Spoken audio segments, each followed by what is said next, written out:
Hermanos amados, amigos queridos que nos escuchan a través de este canal de YouTube, un saludo afectuoso, un saludo fraterno de la Iglesia Nacional Presbiteriana, Centro Misionero, Fuente de Vida, en la ciudad de Jalapa, Veracruz, México.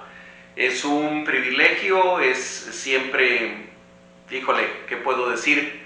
Una bendición, una distinción, desde luego no merecida, el poder hablar de la palabra de Dios, el poder hablar de las Sagradas Escrituras. Y le damos gracias a Dios, le damos gracias al Señor por esta libertad que tenemos para hacerlo. Le damos gracias también por estos medios que Él ha puesto para que podamos hacerlo. Estamos a un año más o menos de haber iniciado esta terrible pandemia de COVID-19 provocada por este virus llamado SARS-CoV-2 en nuestro país, a un año, en el mundo a poco más de un año, 2 meses aproximadamente. La mayoría de nuestros templos siguen cerrados como una medida de precaución para evitar el contagio, pero bendito sea Dios que Él mismo ha provisto de estos medios para que su palabra siga siendo predicada, siga siendo enseñada, para que el Evangelio de Jesucristo, ese Evangelio que trae vida, que trae salvación, que trae vida nueva, siga siendo predicado en todo el mundo. Y ahora quizá más que antes, ahora muchos que jamás habíamos utilizado estos medios para predicar, ahora nos hemos visto obligados a hacerlo.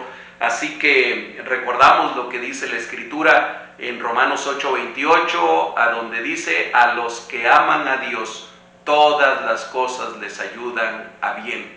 Y estamos convencidos de esa palabra. Bien, estamos estudiando el libro de Apocalipsis, un libro que dijera Juan Stam, que está allá en la presencia del Señor, diría: es un libro para valientes. Bueno, yo no estoy seguro si eso sea tan cierto, si sea un libro para valientes, pero sí estoy seguro que es un libro al cual tenemos que acercarnos con un espíritu humilde, con un espíritu de mansedumbre, con un espíritu de dependencia de Dios, porque fue revelado con tanto simbolismo, con tantos símbolos, que bueno, da para la imaginación de quien sea, y da para diferentes tipos de lecturas, para diferentes tipos de interpretaciones, y creo que si bien con toda la Escritura tenemos que ser humildes al venir a ella, esto es mucho más cierto con el libro de Apocalipsis. Existen diferentes escuelas de interpretación. Hay algunas que definitivamente no son serias, que definitivamente no se aplican a un rigor exegético al venir a la Escritura, pero hay otras que lo hacen y aún así son distintas una de la otra. Así que no vamos a pretender ser los poseedores de la verdad absoluta. Eso es solamente Dios. Él sí es poseedor de la verdad absoluta, y nosotros solamente le suplicamos, le rogamos que nos permita acercarnos a esa verdad, que nos permita que a través de su Santo Espíritu esa verdad nos sea revelada a nosotros. Y bueno, con eso en mente, y como seres humanos falibles, como seres humanos que nos equivocamos tan fácilmente, vamos a tratar de seguir estudiando este precioso libro. Pero antes de seguir adelante, vamos a poner este tiempo en las manos de nuestro Dios. Señor eterno, Dios precioso, te damos gracias porque tú eres bueno, porque tu misericordia es para siempre. Dice tu palabra que es ancha como el ancho mar, más alta que los cielos. Gracias porque son nuevas cada mañana, y el día de hoy, en esa misericordia tuya, nos permites acercarnos a tu palabra y nos permites también difundirla por este medio. Así que, Padre, te rogamos en el nombre de Jesucristo que tu Espíritu Santo sea el que nos hable, el que nos enseñe, el que nos lleve a toda verdad. Señor, toma este tiempo en tus manos, toma estos medios electrónicos en tus manos, bendice la vida de cada una de las personas que van a escuchar y Señor, usa mi vida, por favor. Te lo ruego, te lo suplico en el precioso nombre de Jesucristo, nuestro único y suficiente Salvador. Amén. Amén. Bien, hermanos, si ustedes han seguido esta serie de estudios bíblicos, ya saben bien que estamos en la semana 26 de estos estudios. Espero no equivocarme porque después de tantas semanas ya luego me equivoco si es la 25, la 26 o la 27, pero por ahí más o menos andamos, 20 y tantas semanas de estudio, gracias a Dios, y hemos llegado ya al capítulo 17. Capítulos 17, 18 y 19 hacen un conjunto, hacen un solo cuerpo, pero es un cuerpo tan rico de enseñanza y tan rico de simbolismo que tenemos que ir despacito, tenemos que ir poco a poco, paladeándolo, tratando de desmenuzarlo y tratando de entenderlo. Hace 8 días, seguramente ustedes lo recuerdan, comenzamos con el capítulo 17 y avanzamos solamente del versículo 1 al versículo 8. Y ahí encontramos que el personaje principal que se presenta ahí, aunque son varios personajes los que van saliendo, es alguien que es llamada de una manera no muy agradable, con una palabra que no es nada bonita, es la gran ramera. Y vimos que la presentación de esta gran ramera le fue hecha a Juan de Patmos, nada menos que de parte de uno de los 7 ángeles que tenían las 7 copas de la ira de Dios. Uno de ellos, uno de esos ángeles, es quien se le acerca y le dice: ven, te voy a presentar la condenación de la gran ramera. Y después nos comienza a hablar un poco de ella, nos describe sus vestiduras, nos describe que viene sentada encima de la bestia, de una bestia escarlata, que ella misma viene vestida de escarlata, y vamos entendiendo todo esto como un simbolismo. Así que hoy vamos a tratar de estudiar de los versículos 9 al 18. Si ustedes no los han leído, les pido por favor que le pongan pausa a este video, que abran su Biblia, que lean todo el capítulo 17. Si ya leyeron la primera parte, estuvieron con nosotros hace 8 días, bueno, del 9 al 18, que es lo que vamos a hablar hoy. Yo no los voy a leer en este momento para ahorrarme 1 o 2 minutos que quiero aprovechar mejor para explicar lo que dice el texto, pero voy a agarrar desde el versículo 8 para que nos enganchemos con el texto y de ahí sigamos con el 9 y de ahí en adelante. Así que el 8 ya lo estudiamos hace 8 días, usamos diapositivas. Por cierto, hoy no voy a usar diapositivas, va a ser esto solamente narrado, como a veces lo hacíamos en la iglesia al dar estos estudios bíblicos. Apocalipsis 17, versículo 8. La bestia que has visto era y no es, y está para subir del abismo e ir a perdición, y los moradores de la tierra, aquellos cuyos nombres no están escritos desde la fundación del mundo en el libro de la vida, se asombrarán viendo la bestia que era y no es y será. Y ahí solamente me detengo unos segundos para recordarles.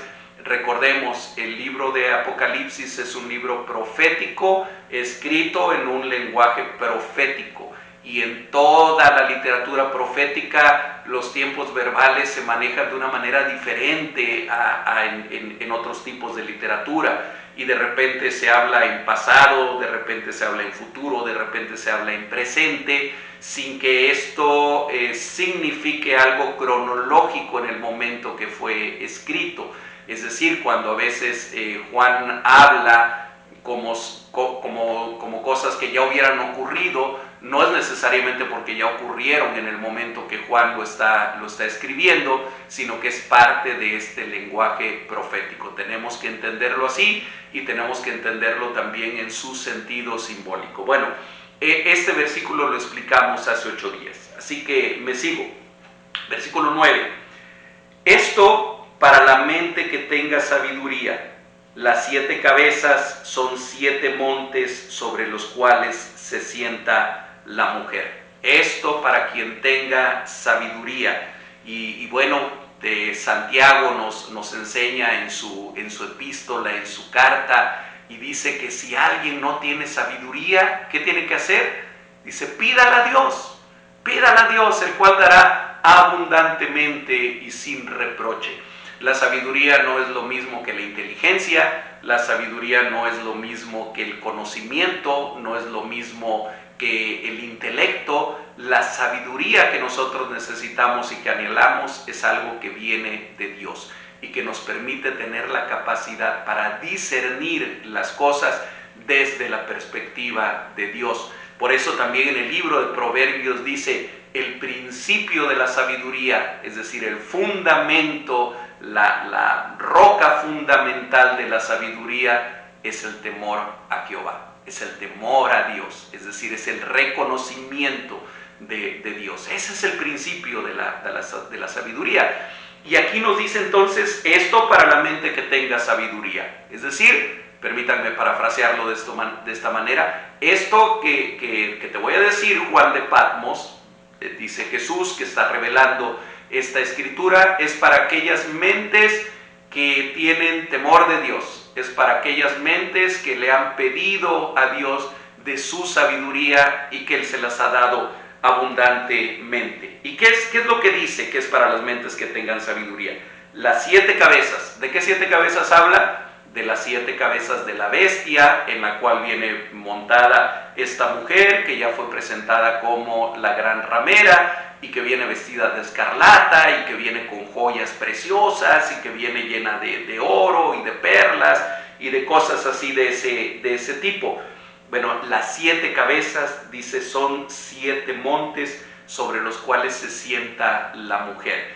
Y aunque vamos a estar hablando, porque hace 8 días nos quedamos, la última diapositiva fue ¿quién es esta gran ramera? Aquí se presenta como la mujer, simplemente, pero ya sabemos, en el contexto en el que está capítulo 17 de Apocalipsis, sabemos que está hablando de la gran ramera, es esa mujer. Y que la bestia en la que viene sentada tiene 7 cabezas y dice son 7 montes. Fíjense que esto ha servido para que en algún tipo de lectura, en algún tipo de interpretación, se mencione que se está refiriendo a la ciudad de Roma. ¿Por qué? Porque bueno, la historia nos dice que Roma fue fundada, por cierto, fue fundada por unos gemelos a los cuales crió una loba, que fueron Rómulo y Remo. Si ustedes se acuerdan de sus clases de historia universal en la secundaria, probablemente recuerden esto, y que es una ciudad que fue fundada sobre 7 colinas. Hace poco escuchaba yo a alguien que decía, bueno, hace poco estuve en Roma y como turista y estábamos en un lugar muy alto donde se podía contemplar toda la ciudad. Y dice, yo le iba un pastor ahí con nosotros, dice esta persona que lo está narrando, y yo le pregunté, bueno, ¿dónde están las 7 colinas de Roma? Y el pastor le dijo, la verdad que no sé, aun cuando yo soy de aquí, pero probablemente esas 7 colinas ya no existan o ya se perdieron entre toda la construcción y todas las modificaciones que ha habido a lo largo de los siglos. Digo, Roma es una ciudad milenaria, y esas 7 colinas, dice, ya no, realmente no sabemos dónde estaban, actualmente no se pueden identificar, pero algunos han tomado esta referencia como diciendo, está hablando de Roma y por lo tanto Roma tiene algo que ver con la bestia, tiene algo que ver con las 7 cabezas y, en fin, ahorita vamos a ampliar un poquito más eso y les voy a decir por qué no creemos que sea así.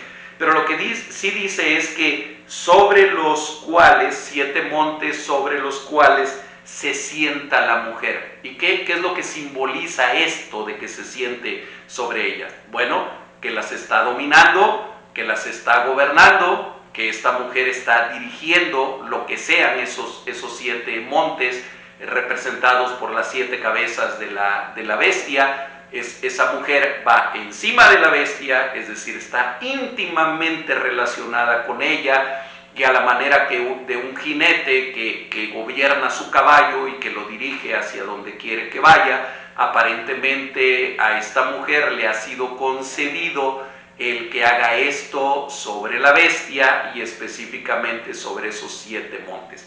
Y el versículo 10 creo que nos permite entender también el por qué les digo que no aplica esto de las 7 colinas de Roma. Versículo 10 dice, y son 7 reyes. Ok, entonces ya no concuerda tanto con las 7 colinas de Roma. Aún así, en una escuela de interpretación preterista, se habla de que estos 7 reyes o 7 montes son 7 emperadores o 7 césares que constituyeron esa dinastía de los césares, que empezó con Julio, Augusto, después siguieron otros, finalmente Nerón también fue parte de esa dinastía, y algunos dicen se está refiriendo a eso. Sin embargo, no creemos que el Apocalipsis haya sido escrito solamente para la época en la que fue escrito. No creemos que su interpretación sea únicamente para explicar algo histórico que ya pasó. Creemos que sí está muy relacionado con el momento en que fue escrito, pero que nos está hablando también del futuro. Nos está hablando también de toda esa época, toda esa era de la iglesia en la cual estamos actualmente, toda esa era que comenzó con la primera venida del Señor Jesucristo y que terminará con la segunda venida del Señor Jesucristo. Recordemos también al leer esto que el número 7 siempre nos habla de totalidad, de totalidad, de completo. No necesariamente el 7 siempre está relacionado con Dios. Desde luego muchas veces sí, pero no necesariamente, pero siempre nos habla de totalidad, de algo completo. Entonces podemos entender que si estos 7 montes, nos dice después el versículo 10, que son 7 reyes o 7 reinos, tenemos que entender que aquella mujer se sienta como soberana de alguna manera sobre la totalidad de los reyes, sobre la totalidad de los reinos de la tierra. Y tenemos que recordar que esta mujer a veces es llamada la gran ramera, a veces es llamada también la gran Babilonia. También dice en el versículo 5, la madre de las rameras y de las abominaciones de la tierra, Babilonia la grande, ¿ok? Está hablando del mismo personaje. A veces lo vamos a encontrar simplemente como la mujer dentro del contexto, a veces la vamos a encontrar como la gran ramera, como la madre de las rameras y de las abominaciones de la tierra, o como Babilonia la grande. Cualquiera que sean los términos que le apliquemos, exceptuando el de mujer, por supuesto, los otros no son nada agradables. ¿A quién representa esta mujer? Déjenme llamarla en este momento de esa manera. La pregunta no sería tanto quién es, sino más bien qué representa, cuál es el simbolismo de ella. Ya les decía hace 8 días, definitivamente no es una mujer de carne y hueso. Es decir, no es una persona, no busquemos por ahí identificarla con alguna mujer en específico. Es algo totalmente simbólico.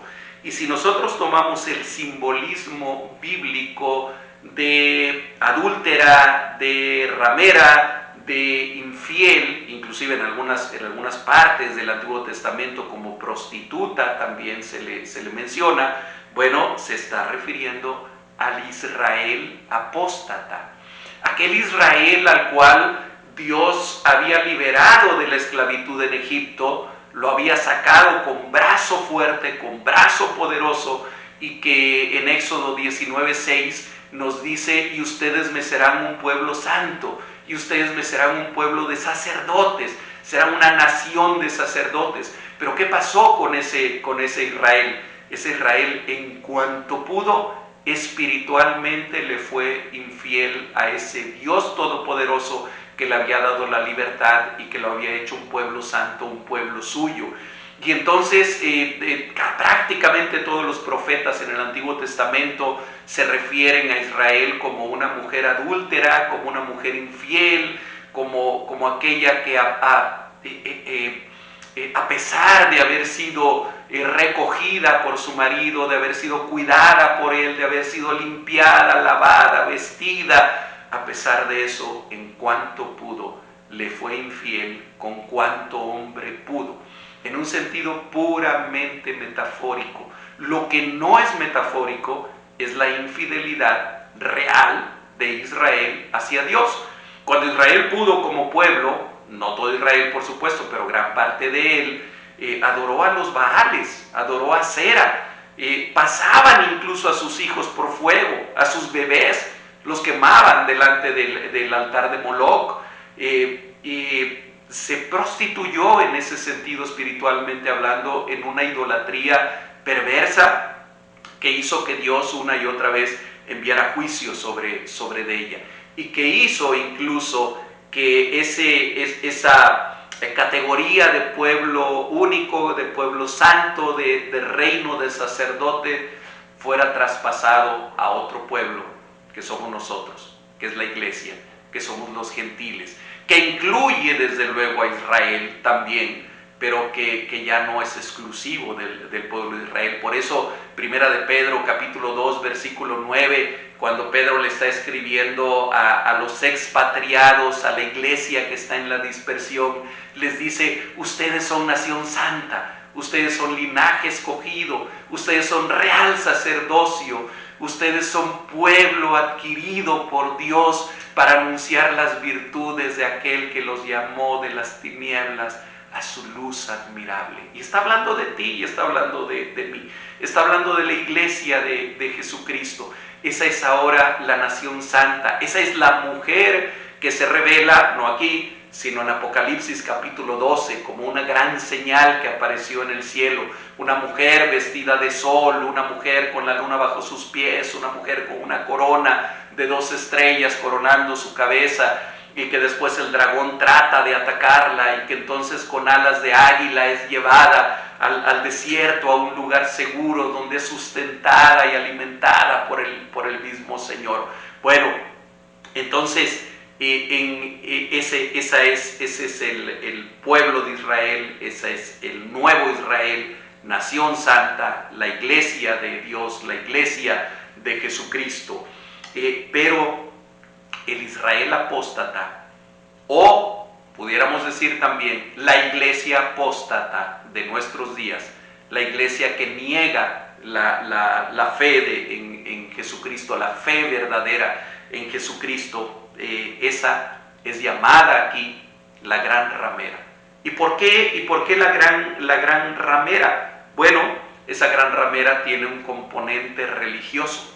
Esa gran ramera parece ser la esposa del Cordero, parece ser la esposa del Señor, parece ser la novia por la cual el Cordero viene pronto, pero en realidad no lo es. En realidad es infiel, en realidad es apóstata, en realidad está contaminada totalmente con el mundo, con los pensamientos, la filosofía y las ideologías mundanas, pero tiene un componente de religiosidad o de espiritualidad. Parece piadosa, parece buena, es un sistema que puede incluso hablar de Dios, pero que en realidad niega a Dios con sus actos. En otras ocasiones es llamada también como Babilonia la Grande o la Gran Babilonia. Otra vez no está hablando literalmente de una ciudad. Existió una ciudad, existió un tremendo imperio llamado Babilonia, Babel, antes en Génesis capítulo 11, después un imperio totalmente idolátrico, pero con un poderío militar asombroso que dominó buena parte del mundo conocido en su tiempo, pero que era ajeno totalmente a Dios, era idólatra totalmente, es más, eran enemigos del pueblo de Dios. Entonces, esa gran Babilonia, digamos que representa la parte política, económica y social de ese sistema que es antirreino, que es antidios. Entonces, si nosotros combinamos esos términos intercambiables en el lenguaje apocalíptico, en el lenguaje bíblico, de Gran Ramera y Babilonia la Grande, a veces como una o como otra, lo vamos a ver en el versículo 18 también de este capítulo, entendemos que quién es o qué es esa Gran Ramera o esa Babilonia la Grande. Es todo sistema religioso, espiritual, entre comillas, político, social, económico, que se opone a Dios o que pretende tomar el lugar de Dios. Y hermanos, nosotros en el siglo XXI, en el mes de febrero del año 2021, estamos viviendo en medio de una sociedad, en medio de un mundo, en medio de una cultura que principalmente niega a Dios, aunque a veces dice creer en Dios, o aunque a veces dice predicar a Dios. Yo les he dicho en algunas ocasiones a mis hermanos, si ustedes le preguntan, hacen una encuesta en la calle, váyanse aquí al Parque Juárez y le comienzan a preguntar a las personas que van pasando, oiga, ¿usted cree en Dios? ¿Usted cree en Dios? ¿Usted cree en Dios? Yo estoy seguro que el 90 y pico % te va a decir sí creo en Dios. Habrá por ahí un porcentaje más pequeño que te digan, no, yo soy ateo, gracias a Dios. Irónicamente a veces lo decimos así. Habrá un pequeño porcentaje, pero la inmensa mayoría de las personas dicen creer en Dios. Y uno se pregunta si vivimos en un país, en una sociedad, en una cultura, a donde más del 90% de las personas creen en Dios, ¿por qué nuestro mundo está de la manera en la que está? Bueno, porque en realidad dicen creer en Dios, pero no le creen a Dios, ni están dispuestos a seguir a Dios. Viven en medio de un relativismo tremendo, un relativismo que finalmente es enemigo de las cosas de Dios. Esa es la Gran Ramera, esa es Babilonia la Grande, en un sentido figurado. Esa es la mujer que va sentada encima de la bestia, esa que domina sobre aquellas 7 colinas, porque está sentada sobre ellas, 7 montes, perdón, y son 7 reyes. Luego nos dice el versículo 10, 5 de ellos han caído, uno es y el otro no ha venido, y cuando venga es necesario que dure breve tiempo. Wow, nos enreda un poquito, hasta parece Apocalipsis. 5 de ellos han caído, uno es y el otro aún no ha venido, y cuando venga es necesario que dure breve tiempo. Otra vez, hay escuelas de interpretación bíblica que hablan de interpretación apocalíptica, que hablan de que está hablando de los 5 emperadores de la dinastía de los Césares que ya habían pasado cuando Juan escribía esto. Uno es, y que estaba hablando de Nerón, quien estaba gobernando en el año 95 cuando Juan recibió el Apocalipsis, y el otro aún no ha venido, es decir, el que viniera después de Nerón. Y cuando venga es necesario que dure breve tiempo. Y después de Nerón hubo un emperador, espero no mencionar mal el nombre, Galíba me parece, no es muy famoso, muy conocido, pero que duró solamente 6 meses como emperador. Y entonces algunos dicen, ahí estaba hablando de ellos. Bien, pero eso nos deja totalmente en el pasado, eso nos deja totalmente en hace casi 2000 años, y creo firmemente que esta escritura no se refiere solamente a ese tiempo. Pudo haberse referido a ese tiempo, pero se refiere también a todo el tiempo que ha venido después. ¿Cómo lo podríamos entender? Bueno, podemos entender que este tiempo en que la mujer está sentada sobre la bestia, sobre estos 7 montes, sobre todos estos reyes, es un tiempo en el cual habrá muchos reyes, 5 emperadores, unos caen, otros vienen, otros no han venido todavía, y finalmente todos ellos, incluyendo el último, durará un breve tiempo. ¿Y breve tiempo por qué? Porque si comparamos el tiempo de la era de la iglesia, llevamos 2000 años, 2000 y pico de años, no sabemos cuántos años falten más, pero si comparamos ese tiempo con toda la eternidad, es un breve tiempo. Versículo 11. La bestia que era y no es, ya explicamos hace 8 días por qué, porque la bestia que era y no es, como hay una especie de parodia de lo que dice en el primer capítulo de Apocalipsis, refiriéndose a Dios como el que era, que es y que ha de venir, el eterno, el que es por siempre. Y aquí esta bestia que representa a Satanás, o que es movida por Satanás, por el dragón escarlata, bueno, era y no es. Por momentos se manifiesta, pero por momentos ya no puede manifestarse. Manipula algunos reinos, manipula algunos individuos, manipula algunos sistemas, pero después deja de ser. Y por eso dice, la bestia que era y no es también el octavo. Y aquí, nuevamente tenemos una situación que tal pareciera que no tiene sentido. Nos acaba de hablar de 7 montes, 7 cabezas de la bestia que representan 7 montes, que en realidad son 7 reyes, 5 que ya han venido, 1 que es y otro que está por venir. 7 nada más llega hasta 7º, ¿verdad? Pero acá nos dice que esta bestia es también el octavo y es de entre los 7 y va a la perdición. Bueno, fíjense que el número 8 en la Biblia, la Biblia tiene un lenguaje simbólico toda, no solamente la literatura profética. Y los números muchas veces, sin que tratemos de caer en una exageración en la interpretación de los números, pero hay números que tienen una representación muy clara. Y fíjense que el número 8 se menciona que es el número de la resurrección, o de reiniciar algo nuevo, o de comenzar algo nuevo. Por ejemplo, toda la creación fue hecha en 6 días.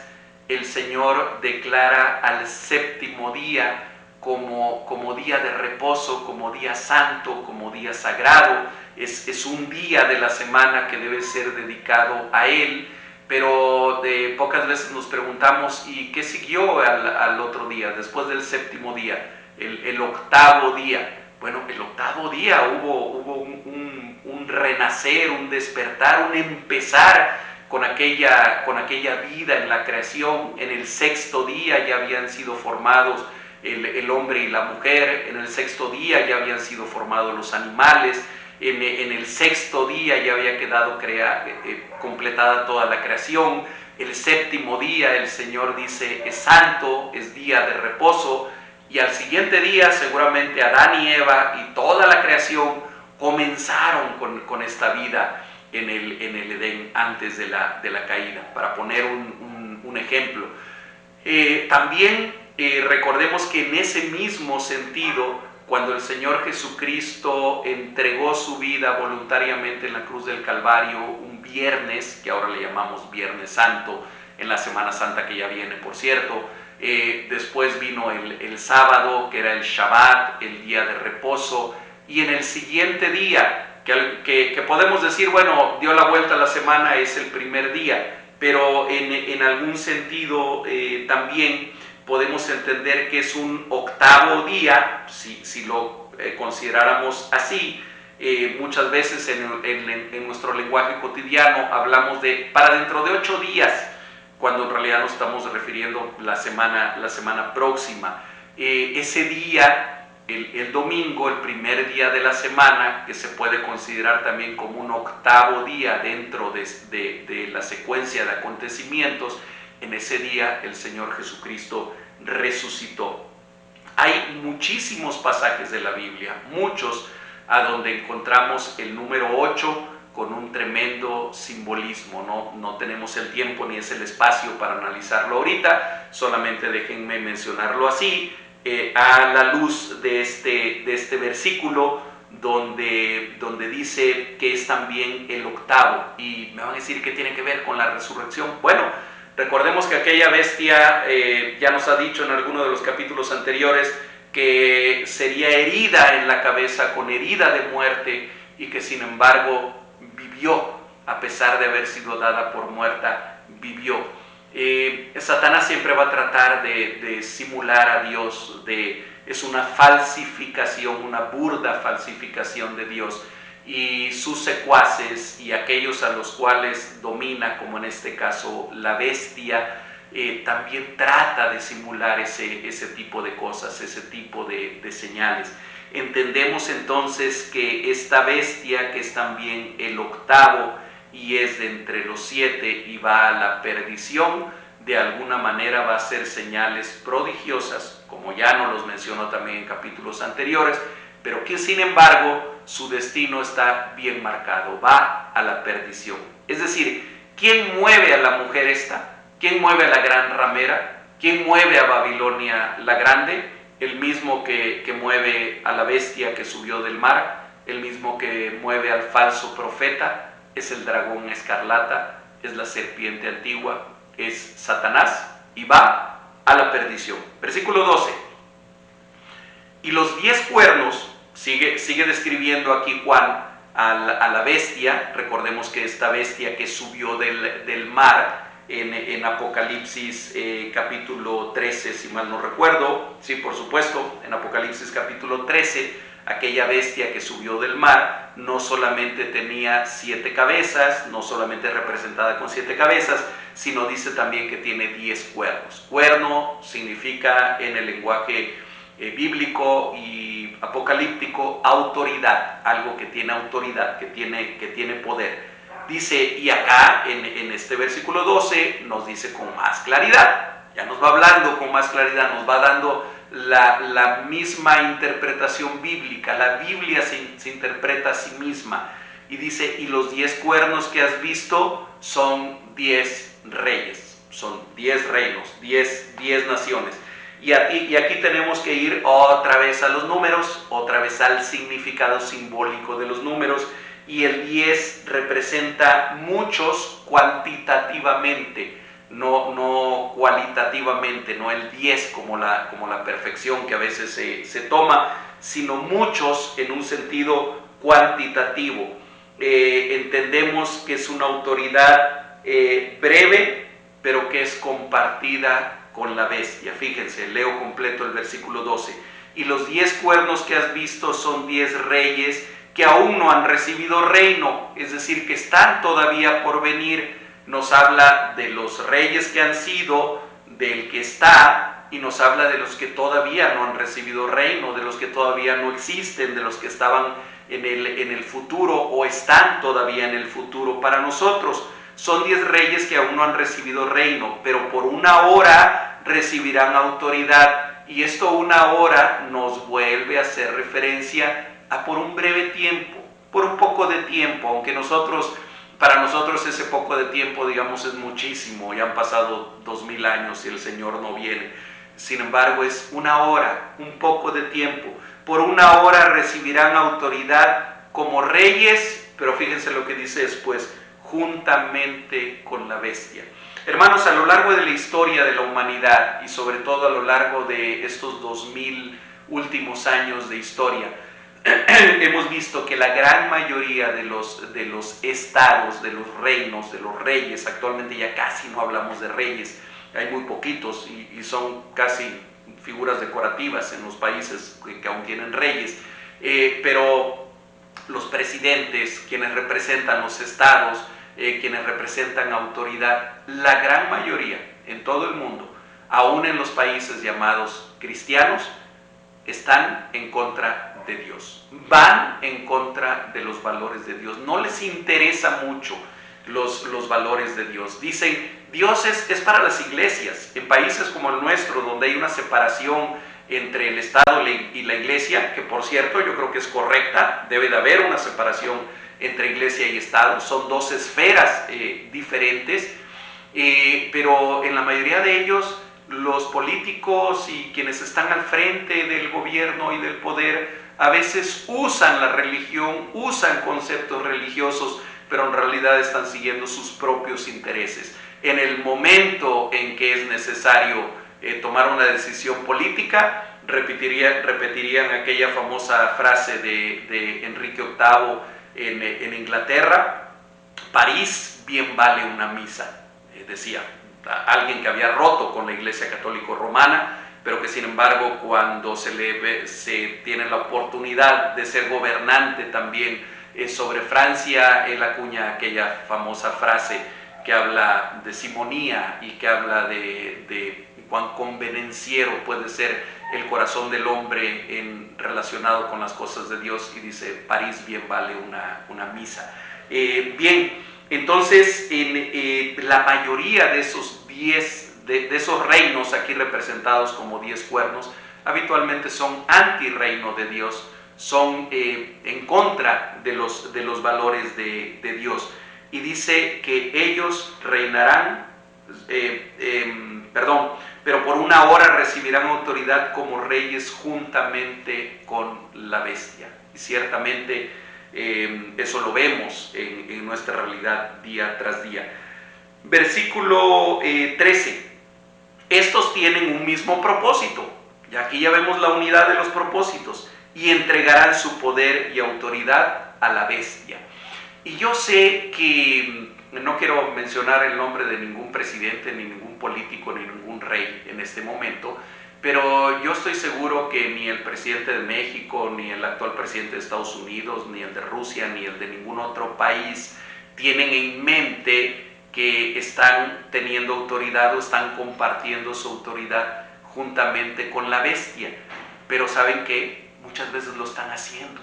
Muchas veces, como cuando desde el mismo Estado se persigue injustamente al débil, se abusa injustamente del pobre, se autorizan leyes injustas e impías, como aquellas leyes que le dan permiso a una mujer de que asesine a su hijo cuando está todavía en su vientre, y le llaman a eso derechos, y le llaman a lo malo bueno y a lo bueno malo.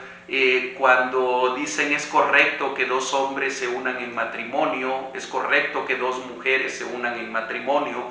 Cuando sacan leyes a donde dicen es muy malo si tú a alguien que es homosexual o lesbiana tratas de darle un tratamiento para que corrijan eso te vamos a penar y te vamos a meter a la cárcel, porque eso sí es malo que trates de hacer eso. Cuando vemos que el mundo está lleno de esas leyes injustas, que por el hecho de ser leyes se confunden con la justicia o se confunden con lo correcto, nos damos cuenta de que realmente están gobernando y están compartiendo su autoridad y su propósito con la bestia, es decir, con el mal. Estos tienen un mismo propósito y entregarán su poder y autoridad a la bestia. Esto no nos está hablando de la gran tribulación o de los últimos 7 años o de los últimos 3 años y medio antes de la venida de Jesucristo. No, hermanos, esto nos está hablando del día de hoy, de lo que ha venido ocurriendo, de lo que sigue ocurriendo hoy y de lo que probablemente siga ocurriendo el día de mañana. Tienen un mismo propósito y entregarán su poder y su autoridad a la bestia. Y miren lo que dice el versículo 14: pelearán contra el Cordero y el Cordero los vencerá. Gloria a Dios, porque Él es Señor de señores y Rey de reyes, y los que están con Él, tú y yo, son llamados, elegidos y fieles. Aleluya, gloria a Dios. Miren qué clara es aquí la escritura. Pelearán contra el Cordero. Y esto no está hablando de la batalla de Armagedón, no está hablando de una gran batalla que se va a librar con tanques y con misiles y con bombas nucleares en Israel, en el Valle de Megido. Ya hablamos un poquito de eso hace algunas semanas. Esta batalla, esta pelea, esta guerra se está librando el día de hoy. Y es una guerra espiritual, y es una guerra que tiene que ver con ideologías, y es una guerra que tiene que ver con carácter, que tiene que ver con formas de vivir, que tiene que ver con lo que creemos o con lo que no creemos. Tú y yo estamos en medio de una batalla espiritual. Eso lo dice claramente la Biblia. Efesios capítulo 6, si no lo has leído, léelo.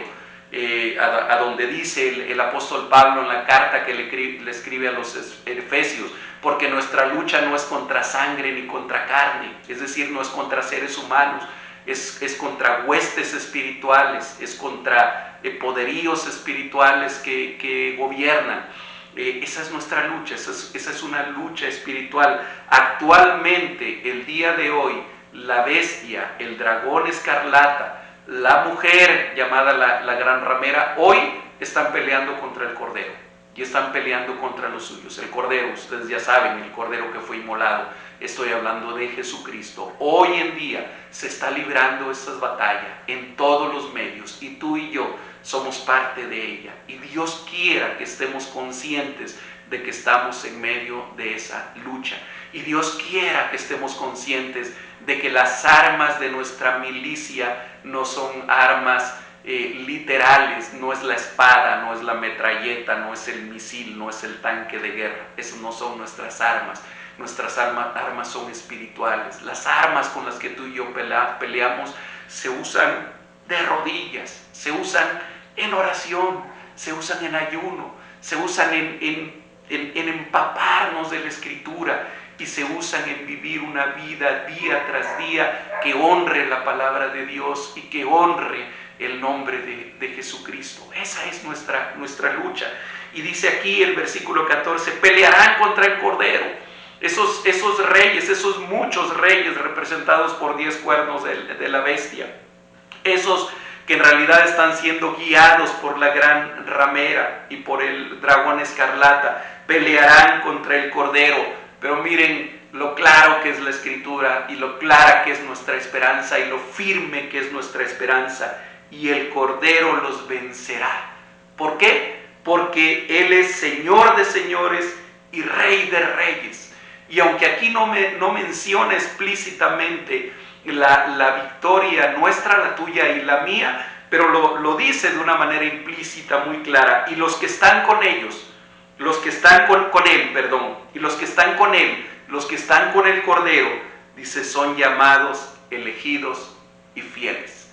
Y vuelve a aparecer este término de elegidos, que no tiene por qué hacernos sentir arrogantes ni orgullosos, sino que tiene que hacernos sentir humildes, nos tiene que hacer sentir inmerecedores.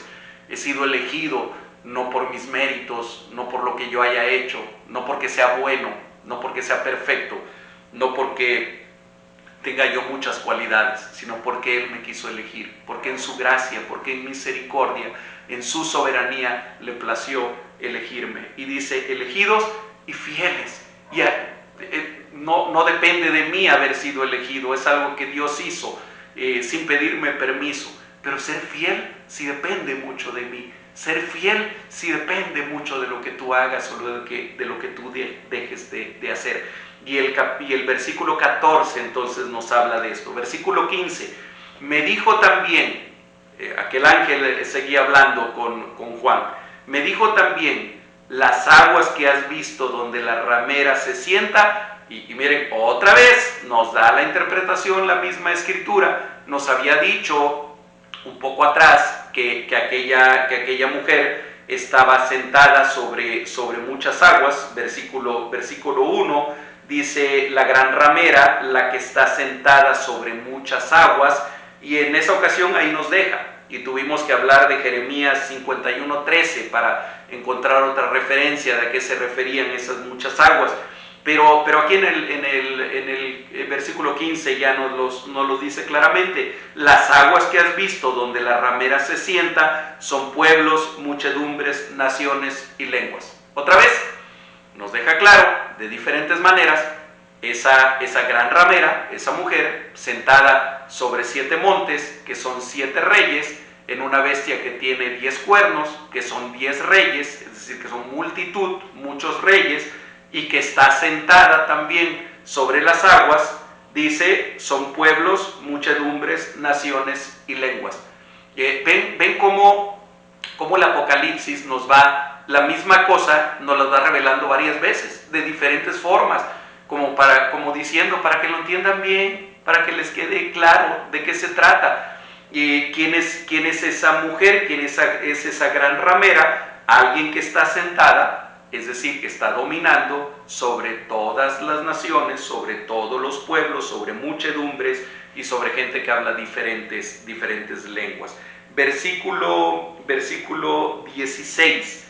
Los 10 cuernos que viste en la bestia, estos aborrecerán a la ramera y la dejarán desolada y desnuda y devorarán sus carnes y la quemarán con fuego.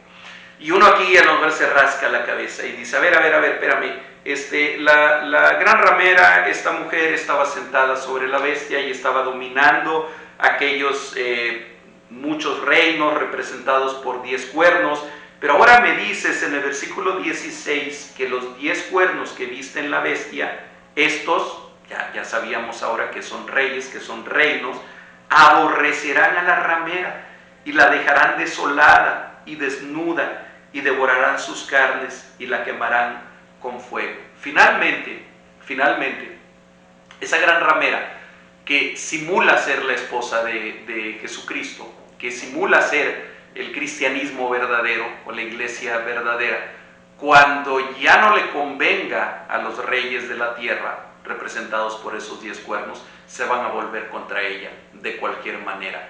Y esta imagen fuerte, esta imagen difícil incluso de mencionar, dice, la dejarán desolada y desnuda y devorarán sus carnes y la quemarán con fuego.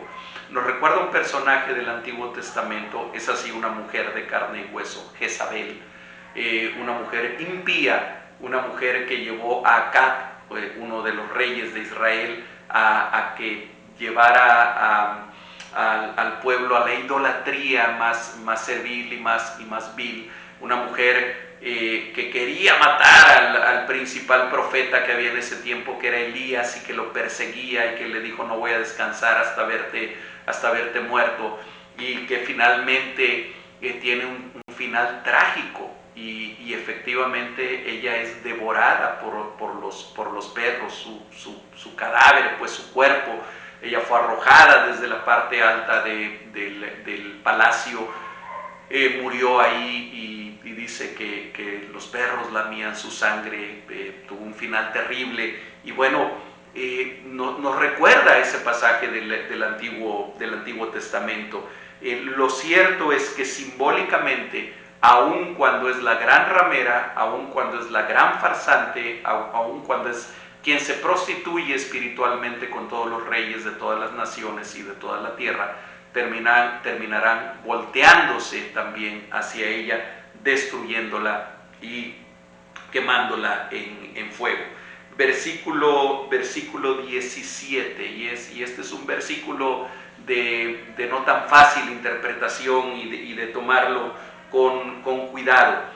Dice, porque Dios ha puesto en sus corazones el ejecutar lo que Él quiso. Porque Dios ha puesto en sus corazones el ejecutar lo que Él quiso, ponerse de acuerdo y dar su reino a la bestia hasta que se cumplan las palabras de Dios. Hermanos, otra vez ya lo hemos mencionado, pero hay que decirlo nuevamente. Dios es el Rey soberano del universo. No ha dejado de reinar y no ha dejado de ser el soberano ni por un milisegundo, ni por un instante. Y hay veces que Dios permite que ocurran determinadas cosas que a nosotros nos parecen muy malas, como puede ser esta peste que estamos viviendo, esta pandemia que estamos viviendo. Dios lo permite porque Dios tiene un propósito, porque finalmente todas las cosas están caminando hacia el cumplimiento del propósito de Dios, hacia el cumplimiento de lo que Dios quiere. Y aquí nos los dice claramente, porque Dios ha puesto en sus corazones el ejecutar lo que Él quiso. Finalmente aquellos reyes impíos, como lo fue Faraón en su momento, en el tiempo de Moisés, bueno, simplemente estaban haciendo lo que Dios ya había determinado en su sabiduría y en su propósito amplio que nosotros no podemos ver. Aquellos que entregaron al Señor Jesucristo en aquel huerto, aquellos que lo apresaron, aquellos que lo escupieron, que lo bofetearon, aquellos soldados que estaban clavando clavos en sus manos y en sus pies, no lo sabían, pero estaban cumpliendo con el propósito de Dios. Aquel que puso esa corona de espinas en su frente, no lo sabía, pero estaba cumpliendo con el propósito de Dios. Y estos reyes que hoy dictan leyes injustas, leyes perversas, aquellos que hacen injusticia, aquellos que abusan del desvalido, aquellos que se aprovechan de la posición de autoridad que Dios les ha permitido tener, están sin saberlo cumpliendo con los designios y con los propósitos de Dios. Les digo que este versículo es muy profundo y algo solamente que quiero dejar claro y establecido sin que pueda yo profundizar mucho en ello ahora. Dios nunca es el origen del mal. No es que Dios provoque el mal, nada malo puede provenir de Dios o puede ser establecido por Dios, porque Él es perfección, Él es bondad en el grado supremo de todo. Pero en la condición en la que estamos los seres humanos caídos, la humanidad caída, muchas veces Dios permite solamente el que el curso de las cosas, el curso de la maldad del mismo ser humano siga adelante. Terminamos en el versículo 18.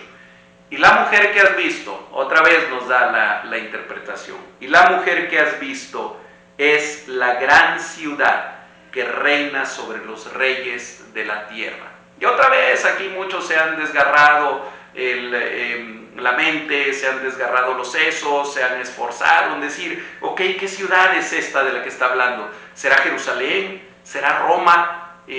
¿Será Babilonia, que va a resurgir nuevamente como ciudad? Entendámosla en un sentido simbólico como es. La mujer que has visto, resulta que no es una mujer de carne y hueso, es la gran ciudad que reina sobre los reyes de la tierra. Es